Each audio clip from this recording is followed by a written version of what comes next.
Well, as difficult as it has been to watch the events unfolding in Ukraine, if you are Ukrainian, it is so much more so. Michigan is home to nearly 40,000 Ukrainian-Americans, all of them following every dispatch and hoping against hope that the massive Russian army can be held at bay. Let's talk about it with Olena Daniliuk and Boris Potapenko, both members of the Ukrainian-American Crisis Response Committee of Michigan. I'm so sorry for what both of you are going through. I know these are very fraught and tense times. Olena, let me start with you. Can you give me an idea of what this has been like for you watching this unfold these last couple of days? The events unfolding for the last couple of days are devastating, troublesome, and we are in anger. Our Ukrainian-American community is very grateful for the support the United States provided to Ukraine in the past few weeks, and especially last days, but particularly by sharing equipment and intelligence. But at the same time, so many members of our community are disappointed in the sanctions package announced on February 24 by President Biden. And for right now, our people, we are in deep grief, and we support Ukraine, and people who are in home, our families, our relatives, our friends, they suffering tremendously. Yeah. They suffer minute by minute, and it just ruining our hearts, and we feel helpless. I certainly can understand and sympathize with that sense. It does feel helpless. Boris, what has this been like for you to watch? Well, our community came together back on Thursday for a large rally. And prior to that, we held 2 prayer services. And our public officials and our neighbors and the other ethnic communities have been so supportive by coming out and expressing their concerns and their grief right along with us. So it's brought us together to share our concern, but at the same time, the situation in Ukraine has reached such a critical tipping point where the country is fighting, and our brethren, my nephew, is in the territorial defense of Kyiv. And I learned today that Russian agents, so-called Spetsnaz, are in the heart of the city, blowing up buildings, killing people, and it's over the top.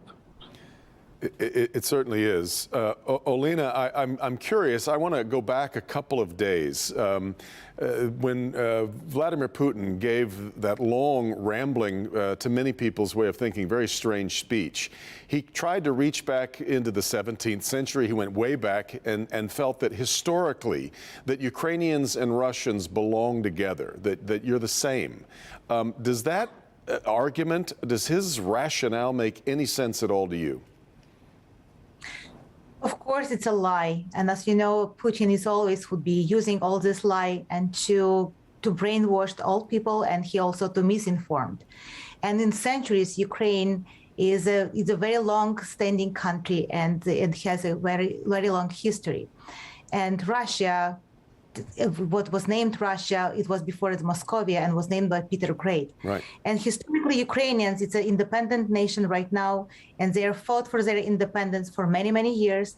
And for the last 30 years, we are independent. And Putin couldn't stand it. He wants to make our history his history because he doesn't have his own history. And he wants to slave Ukrainians back, and he wants to extinguish them. That's what he's doing right now.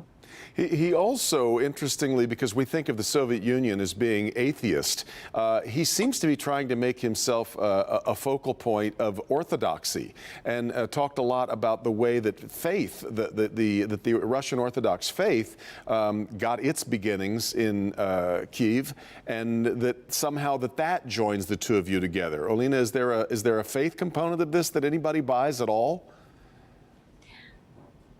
So he took our Orthodox religion as his own, because the Orthodox religion is started in Kievan Rus, back way in Ukraine, and it's Ukrainians, in Ukrainian beliefs.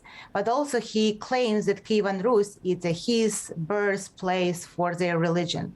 But during Soviet Union, all Russian church was mostly by KGB agents, and he ruined Ukrainian Orthodox Church. And by claiming and shifting a point. That's why he always tried to claim that Orthodox Church is Russian. Yeah, it didn't feel like anybody in Ukraine was buying it. I'm not sure the folks of Russia actually are either, but it's really difficult for us to tell exactly the way that they're processing the information coming out of the Kremlin. Boris, we've all, I think, been touched and moved by these individual stories that we're hearing of bravery. The soldiers on the island who basically told the Russian warship, I can't repeat it, of course, on television, but we've watched people confronting soldiers. I don't imagine that any of that is surprising you and what you know about the Ukrainian character. If I can just briefly reference the previous question. Oh, sure. 4 years ago, the head of the Orthodox Church in the world, Bartholomew, proclaimed Ukraine's Orthodox Church totally separate and independent of the Russian Orthodox Church. This was a huge step towards global recognition of Ukraine's sovereignty, independence, and its will to pray, live, and be free as themselves. As to the horrifying pictures on our screens, certainly war is war. Ukraine knows war. For 8 years, I've been to the war front over 25 times. I've taken delegations from Washington, from Canada, from the European Union. There has been an 8-year war. There are over 300,000 veterans, reserves from that war. There's a 250,000 standing army that's fighting now, and the reserves as well. Yeah. Ukraine knows what it means to spill blood.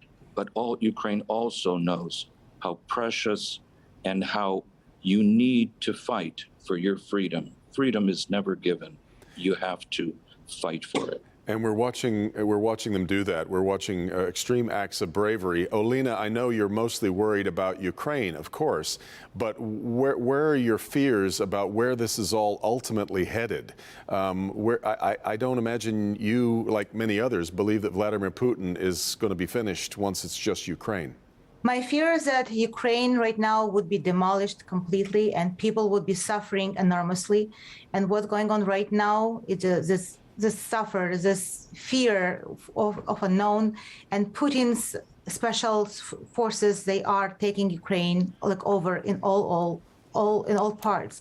But also that would be huge problem for surrounding countries, because as we could see right now that Putin, he just leveraging his forces, and he's sure that he could take Ukraine and he wouldn't be punished for it. Yeah. And all countries around Ukraine, they knew that Putin will not stop there, because by killing democracy in Ukraine, he will move further.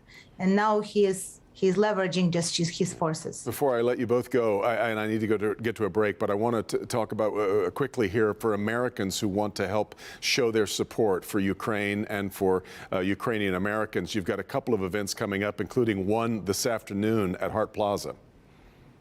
Yes, we're going to have a flash mob at 1 o'clock at Hart Plaza, and all of our fellow Americans who care about Ukraine are asked to come out. This is not going to be a long event. Flash mobs are usually very brief, but it's a chance to show ourselves to our fellow Detroiters and get the word out. There's also tomorrow there's going to be a very solemn event at the Ukrainian Holodomor Genocide Memorial in Washington, D.C. Representative Andy Levin is going to bring out a couple of dozen congressmen for a special prayer and recommitment to Ukraine by himself and his colleagues at this monument that really reminds everybody what could be in store for Ukraine. A couple of opportunities there. Olena and Boris, I thank you both so much for your time. Our hearts are with you, and be well. Thank you so much. We'll talk to you again soon. Thanks, Devin. You bet.